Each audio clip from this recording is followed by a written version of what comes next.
इसवी सन 95 साली एफेसस ह्या ठिकाणी ख्रिस्ती लोकांची एक बैठक भरलेली होती. प्रार्थना सभा आटोपली आणि आता 2 शब्द कोणीतरी मार्गदर्शन करावं म्हणून लोक एकमेकांकडे पाहू लागले. त्या ठिकाणी अतिशय म्हाताऱ्या अवस्थेमध्ये असलेला प्रभू येशू ख्रिस्ताचा एक शिष्य होता. तरुण मुलांनी सांगितलं की आजोबा आम्हाला काहीतरी सांगा. ते बसल्या जागेवरूनच खाकरत बोलले, एकमेकांवर प्रीती करा. थोडा वेळ थांबले. अजून काहीतरी बोलतील अशी अपेक्षा होती, परंतु ते काहीच बोलत नाहीत. म्हणून पुन्हा एकदा दुसऱ्या एका तरुणाने सांगितलं, आजोबा दुसरं काहीतरी सांगा, एकमेकांवरती प्रीती करा. तेच शब्द त्याने उच्चारले. न राहून एका बुजुर्ग माणसाने सांगितलं की गुरुजी, तुम्ही सतत हेच सांगत राहिलेले आहात, आम्हाला दुसरं काहीतरी सांगा.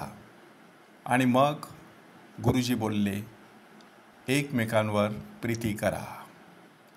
एवढं जर तुम्ही आयुष्यभर पाळलं तर आपल्या प्रभू येशू ख्रिस्ताच्या सगळ्या आज्ञा पाळल्यासारख्या आहेत. आणि ते गुरुजी म्हणा, तो म्हातारा शिष्य म्हणा, दुसरा तिसरा कोणी नसून प्रभू येशू ख्रिस्ताच्या उराशी टेकलेला त्याचा प्रिय शिष्य योहान. हाच प्रिय शिष्य पवित्र मरियेबरोबर काल्वारीच्या टेकडीवरती येशूच्या दुःखामध्ये पूर्णपणे समरस झालेला. काल आपण पेत्राविषयी ऐकलं, आज आपण ह्या शिष्याविषयी ऐकत आहेत. ह्या शिष्याविषयी ऐकत आहोत. आणि संत पीटर स्वतः प्रभू येशू ख्रिस्ताला विचारत आहे की प्रभूजी ह्याचं काय? आणि येशूने दिलेलं उत्तर किती सुंदर आहे बघा, की मी येईपर्यंत त्याने राहावे अशी माझी इच्छा असली तर तुला त्याचे काय, तू मात्र माझ्या मागे ये. 3 गोष्टी ह्या एका वाक्यामध्ये दडलेल्या आहेत. की मी येईपर्यंत त्याने राहावं, हे शारीरिकदृष्ट्या राहणं असेल का? नाही.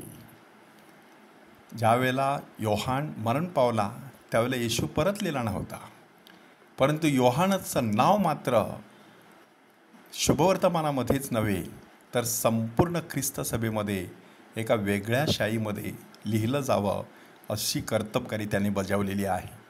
योहानाचं शुभवर्तमान, प्रकटीकरणाचं पुस्तक, योहानाचं पहिलं पत्र, दुसरं पत्र, तिसरं पत्र, अशी एकूण 5 पुस्तकं त्याच्या नावावर आहेत.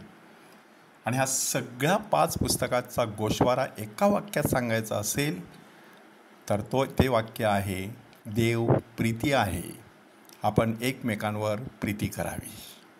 प्रीती हा शब्द संत योहानाला फार प्रिय होता आणि तो स्वतःच जणू काही प्रीतीचा मूर्तिमंत आदर्श होता. म्हणून संत पीटरला प्रभू येशू ख्रिस्ताने विचारलं, तू माझ्यावर प्रीती करतोस का? पण तसा प्रश्न संत योहानाला विचारण्याची गरज प्रभूला कधी वाटली नाही. उलट तो मी येईपर्यंत जिवंत राहील. काय नक्की जिवंत राहील? त्याचं माझ्यावरील प्रेम, ते कधीच आटणार नाही असं आपल्याला सांगण्यात आलेलं आहे. आणि शेवटी 2 महत्त्वाचे छोटेसे पॅरेग्राफ आपल्यासमोर सादर करण्यात आलेले आहेत. जो ह्या गोष्टींविषयी साक्ष देतो आणि ज्याने ह्या गोष्टी लिहिल्या तोच हा शिष्य आहे असं आपल्याला सांगण्यात आलेलं आहे. म्हणजे स्वतः जणू काही हे सगळं तो लिहत आहे, साक्ष देत आहे असं सांगण्यात आलेलं आहे. आणि दुसऱ्या परिच्छेदामध्ये सांगण्यात आलेलं आहे, येशूने केलेली दुसरी पुष्कळ कृत्य आहेत, ती सर्व एक लिहिली तर लिहिलेली पुस्तकंसुद्धा ह्या जगात मावणार नाहीत असं तो सांगत आहे. हे प्रेमाचं व्यापक स्वरूप आहे. प्रेम एवढं महान असतं की त्याची उंची, लांबी, रुंदी, खोली कोणालाच कधीच समजत नाही. जेवढं खोलवर जावं तेवढं खोलवर जाता येणं शक्य असतं प्रेमामध्ये. जेवढं उंचावर जावं तेवढं उंचावर जाता येऊ शकतं. जेवढा वेळ खर्च करावा तेवढा वेळ खर्च करूनही पूर्णपणे प्रेम केल्यासारखं माणसाला वाटत नाही.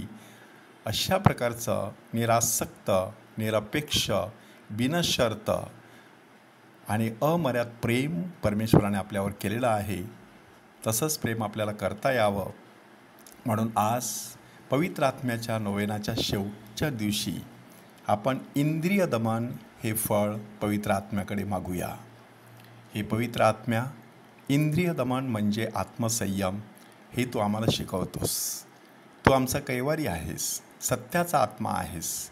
तू आम्हाला मार्गदर्शन करत असतोस.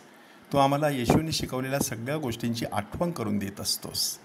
आमच्या जिभेवर, आमच्या नजरेवर, आमच्या वासनांवर, आमच्या भावनांवर आणि आमच्या शब्द आणि विचारांवर केवळ तूच ताबा ठेवू शकतोस.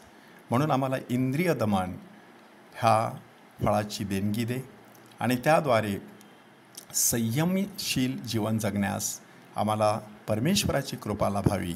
म्हणून तू आमच्या जीवनामध्ये ये आणि वस्ती कर, आमचं नूतनीकरण कर. आमेन.